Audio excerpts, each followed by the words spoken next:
Good morning. It is Monday morning again. I hope you're all well. It is looking like it's going to be a nice day today. So yeah, fingers crossed. We'll see a bit of sunshine. We had a hectic weekend, and which is great. It's great to be busy, and I'm not complaining. But my thoughts turned to buyers again, and my God, I don't know if I'd want to be trying to buy a property in this market. It's just crazy. Let me explain. So we had a situation. If you go back through our timeline, you'll see that my colleague Sam launched a property on Tuesday, I think it was. That went live on Facebook during the day on Tuesday, and straight away we started to have viewings. We then, I think it was by the Thursday, it hit Rightmove and on the market, Zoopla, and all the other websites, and it just went crazy. So I contacted the owner and said to them, look, we are going to be bombarding you every 5 minutes. I want to try and control this for you. I want to keep you safe, especially in these uncharted times. And I don't really want people walking through your door, 5 one night, 6 another night. We wanted to try and control it.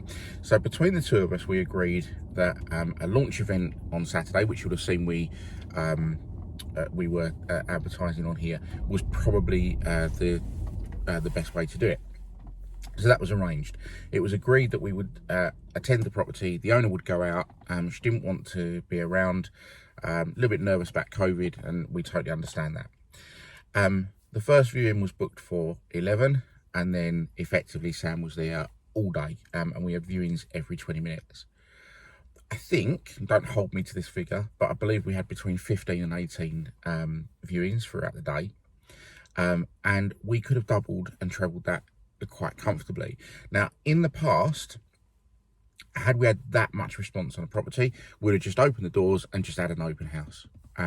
With COVID and restrictions, you can't do that, and it would be very unprofessional of us to do that in the current climate. So there is no fair way of letting everyone see the property. So unfortunately, we had to shut the doors and kind of say, right, that's it. Now, as of then, we've had 7 offers on the property, all at asking price or above. And we're now going to be dealing with that this morning. Now, this is all great news for a seller, but obviously it's not great news for buyers. I mean, someone said to me the other day, "Yo, you must be loving it, all this response." And I'm like, look, I'm not going to sit here and say, "Oh, woe is me, we're so busy." My God, there's plenty of people in bad situations at the moment, and I don't want to come across crass. But no, it's not the most enjoyable when every time you take a property on the market, you're going to disappoint a load of people. You've got one good news call we're going to be making at some point today, once the owners made their decision, and we're going to have at least 6 very disappointed buyers. And also a number of people that didn't get to view the property had properties to sell. And we're in a little bit of a self-fulfilling prophecy mode at the moment, because there are people that want to sell their houses, and we know that we would have the demand for them, but they don't want to sell their house until they've found a property. But they can't get into a property because the competition is so fierce, and government guidance is telling people that you shouldn't be viewing unless you're in an offer ready position. Now, I know not all agents are sticking to the rules, sadly. There's always going to be some people that fly by the seat of their pants, but that's what regulations are stating. So it just got me thinking, if I had a house to sell and I was looking on Rightmove and looking around, I don't blame people for thinking, oh, I'm not going to sell my house because I'm never going to find. And I just wanted to touch on that very, very briefly. I don't want to go on too long.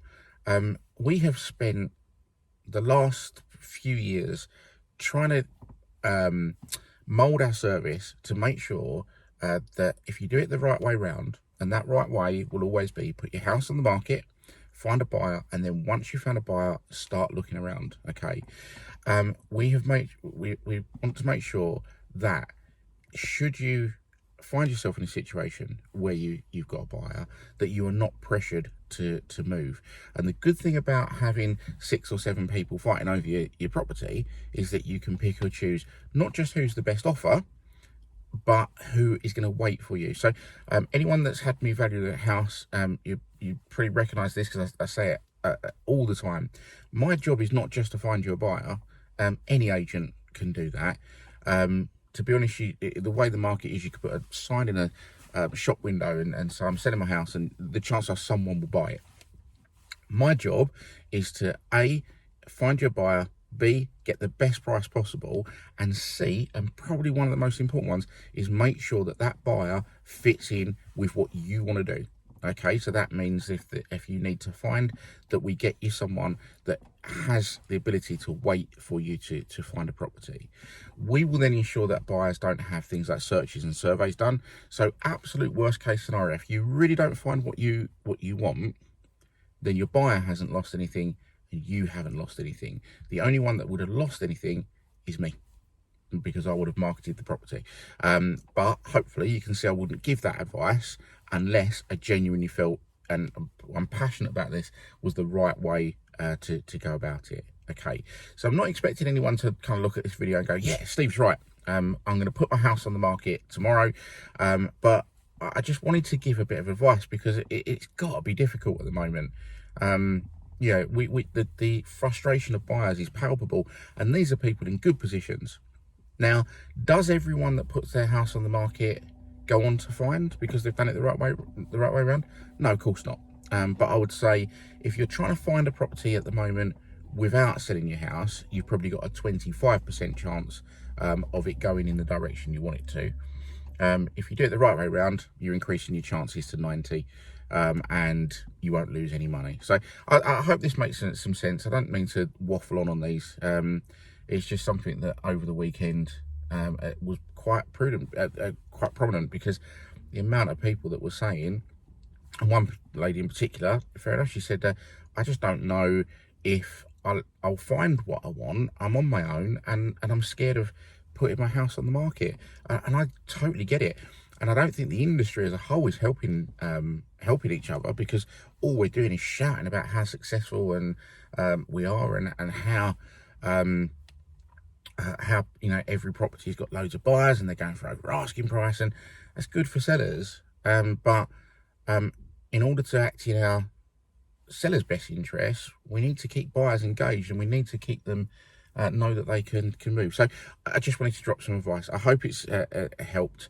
I've just noticed the time the video's taken longer than normal, so I don't want to waffle on. But if you just want any advice, if you're sitting there thinking, I want to sell, I want to move, how on earth do I do it in this market without getting really stressed out, then give me a call. And I'm more than happy to spend time, even if you don't move, if you want a bit of my time, and I'll give you that advice. Okay, well listen, have a good day, guys. We've got another launch event today on a 3-bedroom house at 240, 240 being the price, not the time. Look out for it on our Facebook feed, and we'll speak soon. Have a good day.